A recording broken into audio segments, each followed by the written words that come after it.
কোচবিহারে DI office অভিযানে সামিল চাকরিহারা শিক্ষকরা। এমনকি ডিআই অফিস অভিযানকে কেন্দ্র করে ব্যাপক ধস্তাধস্তি হয় শিক্ষকদের সঙ্গে পুলিশের।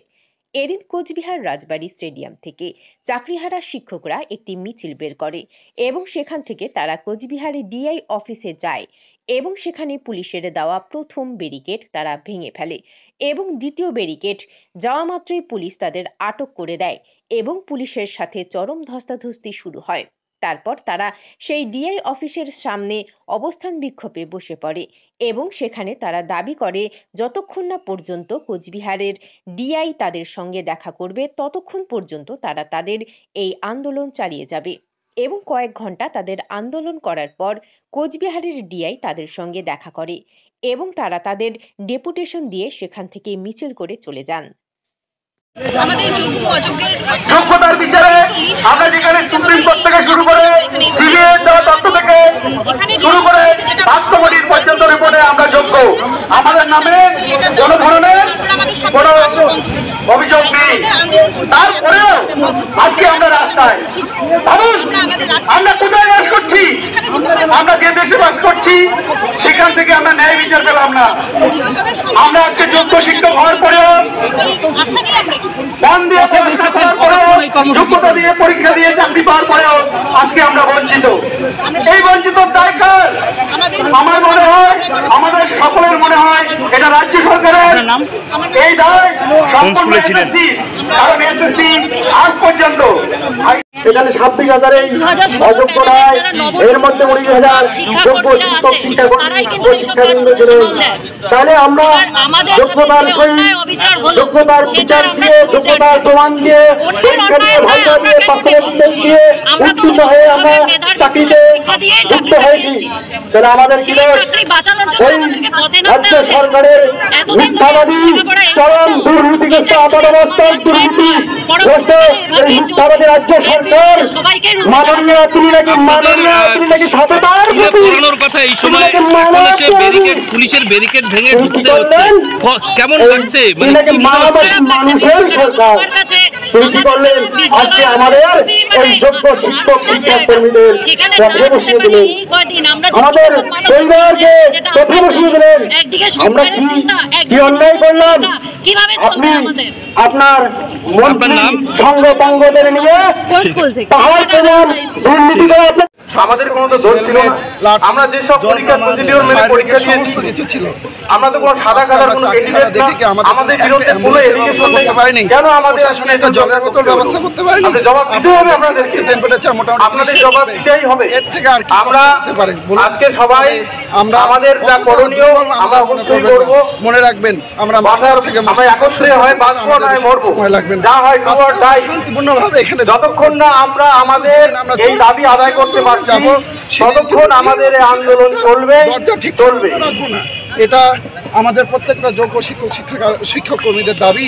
ডিআইও স্যার অবিলম্বে এসে উনি আমাদের কাছে ক্ষমা চাবে, উনি কেন একটা অ্যাম্বুলেন্সের ব্যবস্থা করতে পারেনি, কেন জল আমাদের সঙ্গে যারা এসেছেন সহযোগিতা শাসন থেকে ওনারা কি একটা জলের বোতল আমাদের আজকে দূর দিতে পারলো না? আমরা কি গুন্ডা ভাবছে? আমরা কি ক্রিমিনাল?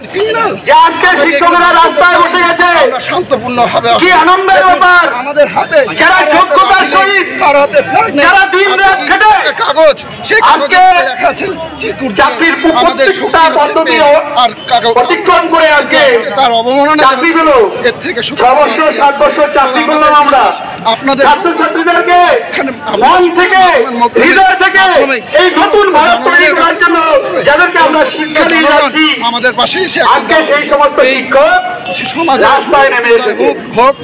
আমি যত সমাজের কাছে বলবো আপনারা পাশে এসে দাঁড়ান। আজকে আমরা কোন পর্যায়ে পৌঁছে গেছি অনুরোধ করছি। আজকে আমাদের সমাজে প্রণব কুমার সরকার, আমি ভৌত বিজ্ঞানী, যারা শিক্ষা দেয় পাহাড়ে হাই স্কুল। আমাদের বিদ্যালয়ে ফিরিয়ে দেওয়া হয়। আমরা কোনো সিভিক টিচার নই, আমরা রীতিমতো নিয়ম অনুযায়ী পরীক্ষা দিয়ে চাকরি পেয়েছি। আমাদের বিরুদ্ধে কোনো এলিগেশন নেই, কোর্টও প্রমাণ করতে পারিনি। তাই আমরা যোগ্যরা আমাদের বিচারিতা করছি, আমরা যোগ্যরা 7 তারিখে মিটিংয়ে বললেন আমরা যোগ্য কিন্তু অথচ আপনারা খোঁজ নিয়ে অলরেডি বেতন বন্ধের নোটিশ চলে এসেছে। কেন? উনি কি আমাদের আইওয়াস করছেন? একদম একদম উনি আইওয়াস করছেন। আমাদের দাবি অযোগ্যকে আলাদা করতে হবে, যোগ্যদের চাকরি বজায় রাখতে হবে। যোগ্যতার বিনিময়ে চাকরি পেয়েছি, সেই চাকরি আমাদের বজায় রাখতে হবে এবং শুধু তাই নয়, অযোগ্যদের চিহ্নিত করে বার করতে হবে। এটাই আমাদের দাবি। আমরা কোনো পরীক্ষা দিব না, আমরা কোনো সিভিক ভলেন্টিয়ার না, আমরা কোনো সিভিক টিচার না, আমরা কোনো ভলেন্টিয়ার সার্ভিস দিব না। আমরা আমাদের যোগ্যতায় চাকরি পেয়েছি, সেই চাকরিটাই আমরা ফিরিয়ে দেওয়ার আবেদন করছি এবং সরকার এই দায় নিতে হবে। সরকার অযোগ্যদের কিভাবে ঢুকেছে সেটা সরকার জানে, আমরা তো জানি না। সেই দায়টা সরকারকেই নিতে হবে। তারা কিভাবে চিহ্নিত করে বার করবে তাদের ব্যাপার, কিন্তু আমাদের যোগ্যদের চাকরি, যোগ্য শিক্ষক শিক্ষিকা এবং শিক্ষকদের চাকরি ফিরে দিতে হবে। আমার নাম কৌশিক সরকার। আমরা একটাই পরিচয়, আমরা যোগ্য শিক্ষক শিক্ষিকা এবং শিক্ষাকর্মী। আমরা এটাই চাই, আমাদের চাকরি যথাযথ। আপনি কি নিজের জন্য কিংবা পরিবারের সদস্যদের জন্য ভালো সেলুন খুঁজছেন? তাহলে আর দেরি কিসে? আজই চলে আসুন আমাদের প্রতিষ্ঠানে। উন্নত মানের পরিষেবা পৌঁছে দিতে মাথাভাঙা শহরে এই প্রথম মাঝের উন্নত মানের salon translate professional, the ultimate salon destination for ladies and gents. আমাদের এখানে যত্ন সহকারে ছেলেদের হেয়ার কাট, মেয়েদের হেয়ার কাট সহ পার্লারের সমস্ত ধরনের কাজ করা হয়ে থাকে। Special service, hair straightening, hair smoothing, keratin, botox, facial অতি যত্ন সহকারে করা হয়। এছাড়াও আমাদের এখানে পাবেন pedicure, wax, bleach, threading, eyebrow, hair spa, hair colour, oil ম্যাসাজের মতো পরিষেবাগুলি। সেই সাথে রয়েছে দুর্দান্ত অফার। তাই দুর্দান্ত অফারের সুবিধা নিতে আজই চলে আসুন আমাদের প্রতিষ্ঠানে কিংবা যোগাযোগ করুন আমাদের সাথে। আমাদের ঠিকানা মাথাভাঙা থানাপাড়া রোড এবং পচাগড় সুজুকি শোরুমের পাশে। আমাদের মোবাইল নাম্বার 9932233777।